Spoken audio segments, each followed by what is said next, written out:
À quelques semaines du début des classes, certains étudiants n'ont toujours pas trouvé de logement à Rouyn-Noranda.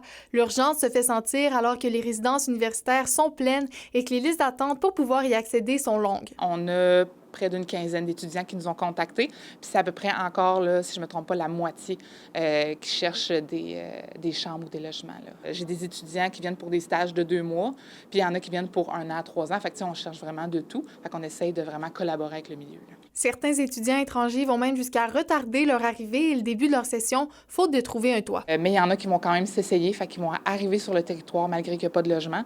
Et ça nous est déjà arrivé là, cet été de référer des gens, là, par exemple, à la Maison du Soleil Levant pour justement une ressource là, d'urgence en logement. Là. Pour l'UQAT et le cégep de l'Abitibi-Témiscamingue, la pénurie de logements est un frein à l'accueil d'un plus grand nombre d'étudiants étrangers.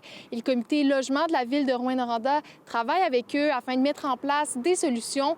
Il y a notamment des projets de nouvelles résidences étudiantes qui sont dans les cartons pour les 2 établissements d'enseignement. Dès cet été, là, il y a de la construction il y a déjà 2 projets là, qui sont en construction pour du logement abordable. Ça va prendre quand même un certain temps. Puis les résidences étudiantes là, qui sont en travail, là, on peut voir un horizon peut-être de 2 à 4, 5 ans là, pour combler vraiment le besoin. Donc, on voit la lumière au bout du tunnel, là, mais je peux pas dire qu'à la rentrée 2024, là, il y a un grand changement dans la situation. Le cégep, l'UQAT et le Centre polymétier avaient lancé un appel à la population au début du mois de juin pour trouver des logements. Puis on a eu au moins là, une quinzaine d'offres là, de chambres puis de logements. Puis on a vraiment eu de tout, autant que ce soit des appartements, des colocations ou des chambres là, à la maison.